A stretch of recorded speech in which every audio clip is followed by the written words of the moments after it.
Hello everyone, welcome back to the channel. Central Bank of India और PSU bank, उसके भी numbers आ चुके हैं। क्विकली देखते हैं इनके नंबर्स कैसे दिख रहे हैं। टोटल अगर इंटरेस्ट अर्न जो main core business plus other set of income, other set of investment strategies और एफएक्स का गेन टोटल करके इनका कितना इंटरेस्ट हुआ है, वो अर्निंग जो है वो देख लेते हैं।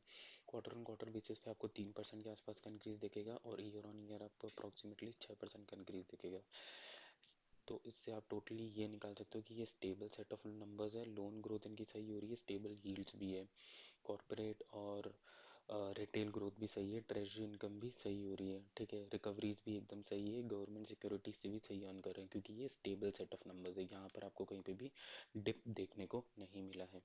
Okay, now moving ahead, total income की अगर अपन बात कर लें, दैट इज इंक्लूसिव ऑफ इनका सारा जो भी ये वाला इनकम है, अदर इनकम जिसमें एफएक्स रिजर्व और वो सब आ जाते हैं, तो मोस्टली ये भी सेम लाइंस पर ही है। अप्रोक्सीमेटली आपको यहाँ पर 7% का इंक्रीज आपको क्वार्टर ऑन क्वार्टर दिख जाएगा एंड 12-13% का इंक्रीज आपको यहाँ पर दिख जाएगा। ओके, नाउ मूविंग अहेड, इनका एक चीज़ ये देख लेते हैं कि ऑपरेटिंग प्रॉफिट कितना है इस टाइम का। ये ऑपरेटिंग प्रॉफिट है, this is not considering your any, this is considering your expenditure, मतलब एक्सपेंडिचर को माइनस करने के बाद, टोटल ऑफ एक्सपेंडिचर को माइनस करने के बाद क्या फिगर आ रहा है। अगर अपन इसको क्वार्टर ऑन क्वार्टर कंपेयर करें तो अप्रॉक्सीमेटली 28% का इंक्रीज आपको यहाँ पर दिखेगा और ईयर ऑन ईयर अपन करेंगे तो ये 16% का आपको यहाँ पर इंक्रीज दिखेगा। Right, now the most important thing that we need to, हमें एनालाइज करनी चाहिए इस बैलेंस शीट में कि इन्होंने प्रोविजंस का क्या करा है। अगर आप प्रोविजंस का टोटल देखेंगे यहाँ पर, सो अप्रॉक्सीमेटली प्रोविजन में हाई जंप है 31 से 70, सो अप्रॉक्सीमेटली 100% से ज़्यादा का जंप आपको यहाँ पर दिख जाएगा। करेक्ट है प्रोविजंस में। And then year on year भी आप देखोगे तो 25 से 30% का इंक्रीज आपको यहाँ पर दिख जाएगा। प्रोविजंस का इंक्रीज होना, that's a conservative provisioning, but future risk को इंडिकेट करता है। बट ये भी इंडिकेट करता है कि कंपनी में कुछ ना कुछ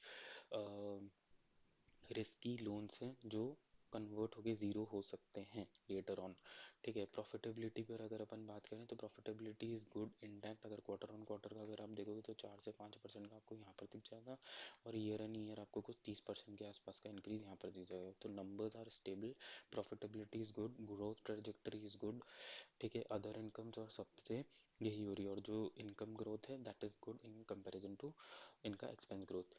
नाउ कुछ और रेशियोज जो अपन को डेफिनेटली एनालाइज करने चाहिए, बीइंग बैंक की बैलेंस शीट हम लोग देख रहे हैं। Capital adequacy, stable numbers, capital adequacy ratio आपका वही होता है जहाँ पर बैंक ने के पास कितना कैपिटल है अगेंस्ट, अगर उसने कोई भी रिस्क लोन आइडेंटिफाई कर रखा है। फॉर एग्जांपल अगर 100 रुपये का रिस्क लोन है तो बैंक ने कुछ 16 रुपीज़ एज एन आइडेंटिफाई कर रखा है, एज अ कैपिटल रिटेन कर रखा है और हैव इन द बुक्स। अगर इन केस ऑफ डिफॉल्ट होता है तो वो उसको वैसे सर्विस करेंगे। ओके, नाउ जीपी और एनपी दिख रहे थे, gross gross non performing asset, non performing asset, ये भी बहुत एक इंपॉर्टेंट फैक्टर होता है एनालाइज करने के लिए। तो ये 2.7 पर है gross, that is very good, बहुत स्ट्रॉन्ग इंप्रूवमेंट है, क्योंकि ये 3.1 से 2.7 पे आ गया है quarter on quarter.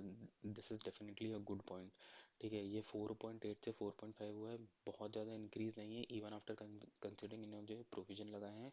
But bad debts जो है इनके वो ऑलमोस्ट ऐसा लग रहा है कि धीरे धीरे रिड्यूसिंग स्टेज में, so that is a very positive point for this company.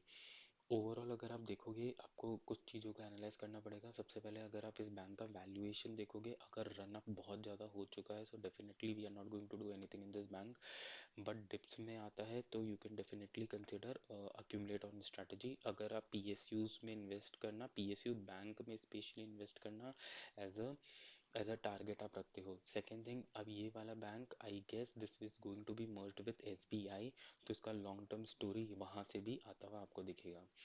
एक छोटा सा पॉइंट यहाँ पर है कि इन्होंने एक डिविडेंड इशू करा है, बट वो बहुत ही स्मॉल अमाउंट का है, दैट इज़ ओनली 0.2 पर इक्विटी शेयर।